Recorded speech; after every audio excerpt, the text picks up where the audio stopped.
Hello, everybody, and welcome into our week. This is the start of week 6, and it is the point in the fall where we're going to start competing against other teams, which is really exciting and perhaps a little bit of anxiety as well. Hopefully, just a regular race related anxiety. But like we talked about this past week, there's a lot of changes happening right now. And you all have been good about so far about talking to us about when something's come up. Please talk to us early if anything's causing a problem this week in terms of thinking about or looking at the meet on Saturday. We want to know about it early rather than late, and try to make what adjustments we can to maybe make it more possible. Looking back at Friday or at the last week, I've said this before, but I've been consistently impressed with how we have handled racing this season. You all very well could have treated these races like practices. And I know probably for some individuals it was hard to reach race capacity, and you may not have, just because you didn't have other jerseys around you. It was a small field. We were on a track, not cross country, and your head's probably not there right now. But by and large, what I saw over the last 3 weeks was a group of kids who really are hungry to improve, want to improve, and are pushing themselves, not in spite of the circumstances, just because that's who they are and that's what they want in the sport. And that's really rewarding to see as a coach. I can think of very few seasons where I have seen such a high percentage of the team willing to embrace that. And that is not a comment on past seasons. I've enjoyed every year that I've coached cross country. There just come times where you recognize something special is going on, and this is one of those times. And it's not tied to a time on a clock, and it's not tied to a place, because quite honestly, we haven't had one of those yet. We haven't had a race that would tie you to a specific place or any kind of outcome. That actually in our sport is kind of beside the point. Those races, the other teams, the conference championships, the all conferences, honorable mentions, state qualifiers, all state, those exist to push you. So every competitor that you line up against this coming Saturday is simply there as a way to get you to be able to dig out the best in yourself. And what I'm saying is many of you, absent those things, have been able to still do it. I'm going to kind of pop out of the screen here so we can see results, so I'll still be up in the corner. This is the page for race results on our website, and a couple of you were asking about last year's conference. If you go to this first link up here, which is kind of an obscure actually website that was developed in the 1990s when Coach Lucio and I were competing in our collegiate and high school days. And it hasn't changed much since then, which means it's kind of hard to find information, but it's there. So raceberryjam.com. That has information from section, state, and conference, which for us at this point is really the only the only item we need to focus on. And for right now, it's just conference, because we don't have any information. That hasn't changed over last week. I have no information on sections and state. I would anticipate to hear something within the next 2 weeks, but that's a pretty wide range of time. So if you want to see old results from last year, previous years, you can click on Raceberry and navigate through, and it will take some patience on your part, but they are there. And if that's not interesting to you, the reason I brought this up wasn't for that. It was because our results are under here. So I put a tab for our inter-squad races right under race results, and I'm going to click on that right now. And it's just a Google Doc that's got our 3 weeks worth of racing. The first page is the 3,200. Then we've got the mile that we ran a week ago, and then we've got what I just called the Distance Festival, which is our the race we just ran. And I want to kind of just touch on each race and talk about what I saw. That's usually what I would do in person after a meet, and we're getting to the point now where honestly we're ready to compete. I think the first couple of races on the track, while I was honest with my praise that we were really racing well, this was the first race where I saw people really click over and truly commit themselves across the board. And in large part, those early races are in a season, in any season, are learning how to do that. And you all have learned a lot in a very short period of time about how to do that. In the first race, the 3,200, we had the 5 boys in there. And again, I'm not going to speak to each individual person. I wouldn't have enough time in this 15-minute video, but I just want to touch on the ones that jumped out. Grant's race really jumped out at me. He negative split, which for those of you who have been with us a while, you know what that means. But I'm going to just briefly talk about it. What that means is his second mile was faster than his first. Not by a lot, it was just slightly. That is an indication of incredible race patience, of going out at a reasonable speed that you can hold, and then trying to push the second half of a race. And actually his last lap was what negative split him. Otherwise he probably would have just about even split, which when you watch someone even split against someone who's going out too hard, it almost looks like the person who's even splitting is not being brave or not being tough, or whatever word you want to use. They're actually being incredibly brave and tough.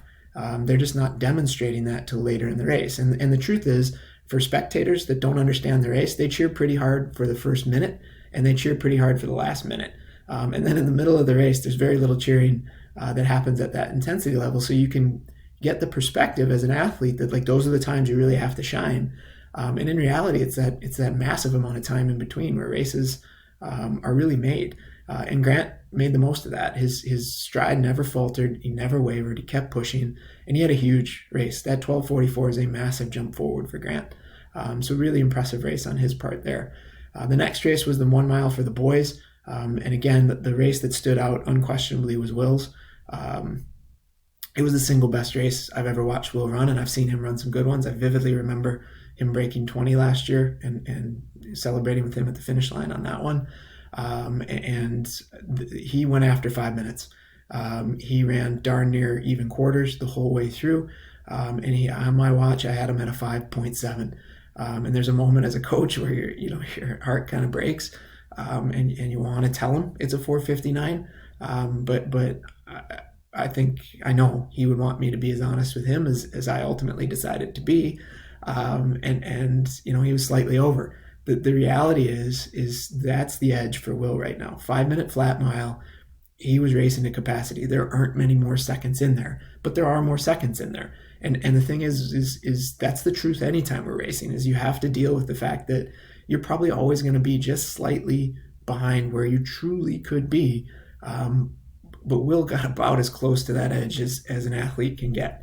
And he held it the whole race. He very, very small amounts slowed down, but it was minuscule. Without a watch, I couldn't have honestly told you he was slowing down.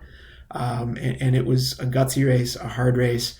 And when you have a senior captain doing that all by himself out on the track, and your younger runners see that, that's inspirational. It's inspirational for me as a coach. So incredible race there, Will, and just a massive amount to be proud of. In the girls' race, the mile, the race that jumped out at me was Charlotte's. Charlotte, she actually wanted to go after 6 minutes. She was brave enough to state that as a goal. She was brave enough to go out at a slightly under 6-minute pace for her first 400. And then it just fell off a little bit, and it didn't go the way she wanted to. She paced back by about the amount I think she felt as though she needed off the front, and it kind of wasn't the race she wanted it to be. And for a young runner, it's really hard to know what speed you're going. And I think Charlotte's learning, but the jump I saw from the 1 week to the next was she wasn't facing it with the same uncertainty or apprehension. She was facing it with a certainty or a determination that was very clear change in just 7 days' time. And ultimately her time ended up being about the same. But that 6:20 she ran this week was much more impressive to me because she exhibited that bravery to try. And that's what our sport's about. Much like I talked about with Will, it could have gone a different way for him, but he had the bravery to try. And sometimes it works the way you want it to work, or sometimes you get really close and not quite where you want to be. And sometimes you're a little further back. But as a coach, I've seen lots of kids who, our sport's a hard sport, and they come up against the edge of discomfort and back off just a little bit. So like Charlotte could have run a 6:30, 10 seconds back. It still would have been a hard race. She still would have pushed, but there's more in there. And in truth, there's more than the 6:20, but the idea is you're learning every race how to push yourself, and when you experience that discomfort, learning how to embrace it. And I think she learned a lot from one week to this, and I think she'll learn a lot going forward. So it was a really impressive display of bravery on Charlotte's part. And then the final race, the boys and girls 5K, mainly boys, but there were 2 girls running it. Really, the race that jumped out at me there was the Thomas and George duel. Thomas ran an incredibly even race. George ran an incredibly less than even race. George, to have bravery as a 7th grader to go out that hard and not back down when the upperclassmen started passing him and keep charging. And Thomas's patience to not get caught up in that, to run his race and ultimately catch George in the final 200 meters. It was a fun duel to watch, a very young, kind of unpredictable race versus a very disciplined approach to the race, and that was fun. And then in the girls' side, Claire and Daniela were both right. They were both close to their PRs, but not quite there from last year. I did check, but they were so close to their PRs that I truly thought they were moving at PR pace. And when I compare it to just where I saw them 2 weeks ago, they were just in a different league than they were at 2 weeks ago in the 2 mile, and again demonstrating what it looks like to learn. And for the younger girls and guys watching them, what they saw were 2 captains who were willing to push hard in many respects by themselves within that race, and to do it for 12 and a half laps. It was a really inspiring race. So I left there feeling like, okay, we're ready. It's time. And we are ready. It's time. So with that being said, just a couple brief details on the meet. We're going to leave bus 10:45 from Sibley. We'll have 1 bus for the boys team, 1 bus for the girls team. Some parents have emailed that they're driving. If your parent has yet to do that, I need to get that email from them. We'll be at the meet and return to the school at about 2:30. So we'll leave the venue. We'll leave St. Croix Bluffs at about 2. We'll get back at about 2:30. And it will be racing in waves. I don't have specific information on that yet. When I get that this week, probably in a day or 2, I'll share that with you in person. And as soon as I have that, I'll let you know. Boys, it looks as though you'll be racing first around noon, 12 to 12:30 range. Girls, it looks like you'll be racing second around 1 o'clock. So if you have people coming, you can at least give them that kind of time window. Boys, there will be multiple heats. Girls, there likely will just be one because it's ourselves, St. Thomas, and Simley, and St. Thomas doesn't have a girls team. And then both Simley's team and our team should be under the number limit that are allowed on the line. So we should be able to get everybody on the line. But I still have to get guidance on that, and so I'm still not sure. In terms of the Mad Dog Award this week, I'll put that forward, and then I'm going to close out. And I should note, this week, we're going to have a 6-day week. It's different than we've been having because we're going to compete on Saturday. Our Wednesday, I'm going to target Wednesday for the workout unless the weather's looking bad, then I'm going to move it to Tuesday. So we're going to just look for a single workout this week. Monday will probably be a little bit of a longer run, and then the rest of the week just regular runs. So that's going to be our week this week. For Mad Dog, I'm going to click over to that tab. There was only one choice in my mind this week, and that was Will Yackley. Our previous winners, we got Daniel's picture up there. Claire's going to get me one soon. So this week goes to Will, and I honestly, as a coach, I've coached a lot of guys and gals at a lot of high caliber races. I've coached everybody in between, and I've been proud of many different races. There are very few I watched with the same amount of pride that I watched Will run. And it's not because I did anything in particular to make it happen, but it's because I've watched this young kid as a 9th grader come in, pretty new to the idea of what we were doing, and build himself up through to the point where he is a very impressive, diligent, compassionate captain who also races with a ton of heart. And he was willing to sit with that discomfort for a long time. He fell short, didn't beat himself up about it, probably felt a little frustrated, but got right back up. There was no like pounding the ground, tantrum throwing. He just accepted the result, knew he had run really, really hard, and knows what that means. It knows how much better he's gotten over those 4 years and even over this season. So without a doubt, Will's been solid week in and week out. He's had some tremendous leadership moments even earlier in the week when we had a tough first day of school, going back to check on his teammates. There have been little things that we as coaches have noticed that Will has done every bit as important as his racing. So congrats, Will.